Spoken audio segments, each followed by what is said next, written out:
A adolescência é uma fase cheia de descobertas, desafios e muitas perguntas. E neste período é essencial trabalhar com os estudantes um tópico que muitas vezes é cercado por mitos e tabus: a educação sexual. Informações claras e confiáveis são essenciais para que os jovens possam tomar decisões seguras e saudáveis sobre suas vidas.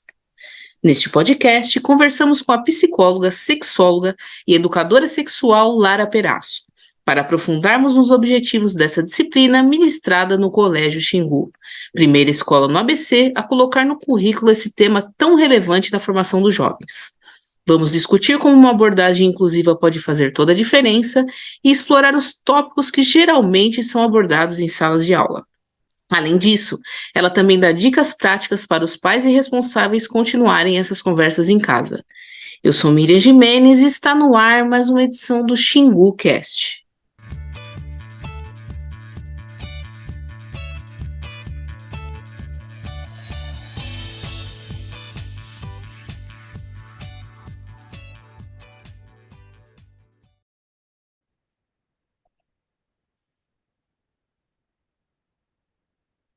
Oi, Lara, bem-vinda ao Xingu Cast. Tá, muito obrigada. Mais uma vez aqui. Isso, vamos falar de um assunto muito importante, que é a aula de educação sexual nas escolas, né? Eu queria que você me falasse qual que é a importância de iniciar essa discussão com os alunos desde cedo, Lara. Acho que toda, né? Agora que a gente está tendo a oportunidade de conhecer os alunos do infantil, a gente está vendo como existe uma demanda desde os 3 aninhos, dos 4 aninhos, em que eles começam a descobrir o próprio corpo, em que eles começam a descobrir o corpo do outro, né? E aí a gente já pode trabalhar desde esse momento a questão do consentimento, a questão do prazer consentido e muito mais, o aspecto, né, social, higiene, etc.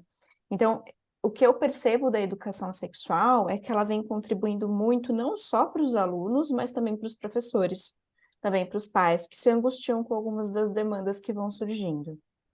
E em quais turmas que são trabalhados esses temas, né? E como que são as respectivas abordagens, né? De acordo com a idade e com a classe que eles estão. Tá, então atualmente a gente está tendo espaço a partir do 5º ano até o 9º ano, e aí a gente inaugurou esse ano, na verdade esse semestre, as aulas com infantil, né? E aí, qual que é a nossa base? A nossa base sempre vai ser a partir dos estudos do desenvolvimento infanto-juvenil, né? Então, como eu falei agora, quando a gente pensa em crianças de 3 anos, a gente pensa em descoberta física, de corpo, de higiene. Quando a gente pensa, por exemplo, nos 5º anos, a gente pensa em sociabilização, em amizade. Quando a gente pensa no 9º ano, a gente pensa em autonomia, né? A gente pensa em adolescentes que já estão querendo desenvolver, né, a própria individualidade. Então, a gente tem como base esses estudos, né? Por exemplo, estudos do Piaget, estudos do Vygotsky. E aí, a partir dessa base, a gente vai construindo aulas que sejam exclusivas para as demandas dessas salas. Então, eu gosto muito de pensar a diferença, por exemplo, dos 5º anos que a gente teve, né, 5º anos do ano passado, que agora são sextos, que já solicitavam aulas, por exemplo, sobre o funcionamento do corpo a partir da menstruação, e os 5º anos atuais que se sentem mais angustiados com alguns temas que envolvem o mundo adulto, né? E aí a gente respeita esse ritmo deles e dá uma aula, por exemplo, sobre o Peter Pan, aula sobre o que é crescer, o medo de crescer. Então, a gente tem como base esses estudos, mas a gente também usa dessas aulas como exclusividade para cada turma. Sim. E a gente sabe que ainda que a gente esteja, né, avançado em vários temas, esse tema em específico ainda é cercado de mitos, né, e estigmas. Qual que é a importância de quebrar esses mitos e estigmas, já que é uma realidade de todo ser humano que a gente tem que aprender ao longo da vida, né, e tem que ser explicado. Infelizmente, a gente não consegue falar de educação em geral sem a gente falar de um aspecto sociopolítico, né? Então, existem muitos interesses, existem muitos movimentos que vão acontecendo ao longo da história e que trazem esses mitos, né, junto da educação.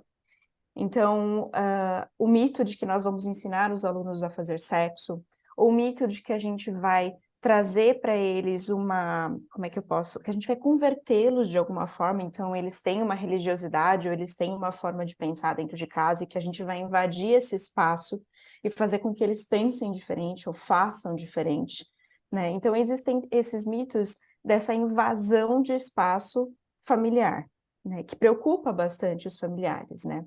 Mas o que a gente leva também em consideração é a proposta do Paulo Freire, que inclusive está lá na porta, né, do colégio, que é basicamente a gente transformar esses alunos em alunos que questionem, que reflitam, né, e que não tenham uma verdade absoluta, mas que tenham a possibilidade de questionar tanto o professor lá na hora, quanto dentro de casa, e geram rebuliço, né, geram algumas rachaduras em casa. Mas o que eu acho que é importante a gente pensar, até no aspecto da engenharia, é que uma casa sem rachaduras, ou uma escola sem rachaduras, ou seja, um espaço sem questionamentos e mudanças, é uma casa fadada às ruínas, né? Ela cai. Se ela não tiver flexibilidade para lidar com essas mudanças de opinião, ela cai. Então, esses mitos, eles partem muitas vezes do trabalho que a gente dá para os pais e para os professores, porque a gente mexe na base deles. Sim. E colocando, né, indo nessa coisa de mito, né, qual que é a importância de fazer uma educação inclusiva também, né, dentro desse tema da sexualidade, respeitando a diversidade de gênero, de cultura, como que é feito isso e qual que é a importância? Tá, a gente se baseia não só no aspecto do bom senso, ou seja, o respeito, mas a gente também se baseia em aspecto legal. Então, por exemplo, a LGBTfobia é crime, né? E já estão existindo algumas mudanças, por exemplo, o casamento agora gay foi um casamento oficialmente legalizado, né? E aí a gente vai seguindo esse ritmo, né, de respeito e de compreensão de que as coisas, não sei se elas estão diferentes, mas elas estão mais expostas e com uma busca maior de respeito, de igualdade, né? Então, o aspecto da inclusão ele é muito importante. Nós temos muitos alunos negros nas salas de aulas, muitos entre aspas, porque a gente está falando de uma escola particular, mas o que a gente entende é o que a gente pode trazer para esse aluno como empoderamento. Quando a gente fala, por exemplo, de uma pessoa preta, a gente fala da hipersexualização, né, de como esses corpos pretos são vistos. E quando essa criança, esse adolescente, ela não tem noção da própria negritude, ela vai levando, né, uma história de abusos, né, que muitas vezes elas não são percebidas. Então, a inclusão é justamente para a gente tirar debaixo do tapete aquilo que se esconde, aquilo que se entende como errado, aquilo que se entende como doença, e não é, né? No campo científico, homossexualidade não é doença, né? No campo científico, a gente precisa incluir todas essas pessoas para construir um social mais saudável. Sim. E além desses tópicos que você já citou, né, quais são os outros que são abordados em sala de aula com os alunos? Nossa, todos mesmo, né? Recentemente a gente falou sobre espiritualidade, a gente diferenciou com os alunos o que é espiritualidade, do que é religião, do que é fé, né? Para a gente trazer também esse sentimento de inclusão de todos os tipos de pensar, né? Inclusive no aspecto religioso.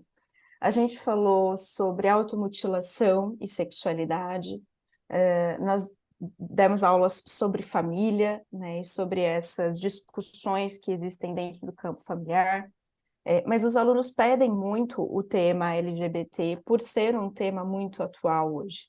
Então, a gente traz temas, inclusive, para ajudá-los a se encaixar dentro da faixa etária que eles estão.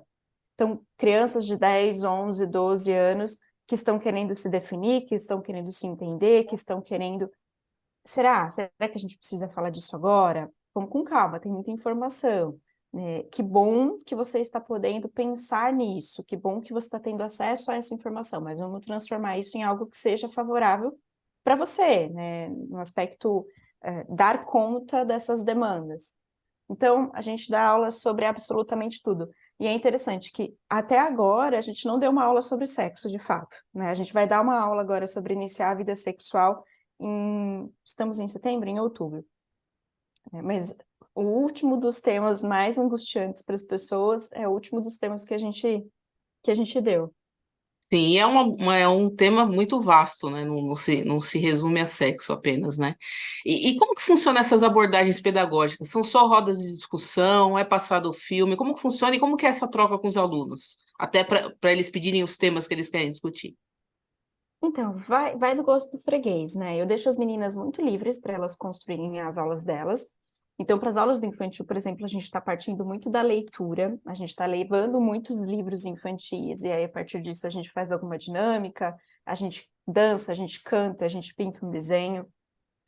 Para os maiores, eu gosto muito de passar filmes, séries que eles gostam, né? Então a gente tem uma associação muito grande com a Camila da Biblioteca, porque dá para a gente falar sobre LGBTfobia, por exemplo, a partir do Headstopper, que foi um boom, uma série, um livro que eles gostaram bastante, que é uma fofura mesmo. Mas algumas dinâmicas, algumas brincadeiras a gente faz também a partir, inclusive, de uma literatura muito bacana do Marcos Ribeiro, que é conversando sobre igualdade de gênero nas escolas, né? E aí a gente tem muitas dinâmicas para eles compreenderem na pele o que talvez seja, né, essa separação dos gêneros, o que é coisa de menino, o que é coisa de menina, se isso realmente existe.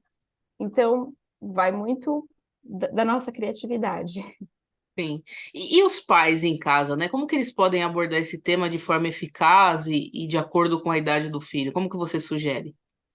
Eu sugiro que eles estudem, né? Eu falo muito isso em psicoterapia para os meus pacientes, né? Quando a gente vai fazer academia, a gente tem que estudar o movimento que a gente vai fazer, senão a gente se machuca, né? E qualquer coisa que a gente se propõe a fazer, a gente vai ter que estudar, né? Não esperar só com que o outro nos proporcione todas as informações que a gente gostaria. Então, eu acho que eu vi um vídeo recentemente, né, de uma psicopedagoga que ela falava assim: os pais eles não estudam para ser pais e deveriam, né? Não que a gente tenha que padronizar uma forma de ser pai e mãe, porque isso é muito particular de cada um, mas padronizar o aspecto de como a gente pode educar esses adolescentes e essas crianças de maneira saudável. Uhum. Então, tem muita literatura hoje em dia, tem muito conteúdo no Netflix hoje em dia que seja acessível para eles. E também nós estamos desenvolvendo um Instagram para isso, né, para educação em sexualidade, com conteúdos informativos para que eles possam, junto com a gente, fazer essa formação. Sim. E quais que são os maiores desafios que vocês têm enfrentado, na implementação desse projeto? Divergência de opinião, principalmente religiosa. Porque aí algumas religiões elas trazem nas escrituras sagradas alguns dilemas importantes, principalmente sobre a homossexualidade, né? Então eu me coloco no lugar deles e fico pensando assim: eu acredito em algo, né? Eu levo isso para minha vida, isso se transforma numa base existencial e aí na escola, né, fala-se ao contrário, né? E o meu filho, ele vai se perguntar, porque ele não é só meu, ele é do mundo, né? Ele está em formação. Então, o que a gente ouve muitas vezes são confissões de alunos que são religiosos, mas que não concordam com tudo que o pai e a mãe falam. E aí é que acontece essa angústia, né, da perda do ninho vazio, né, de eu estar, do meu filho ser um projeto de vida que não vai acontecer dentro das minhas expectativas.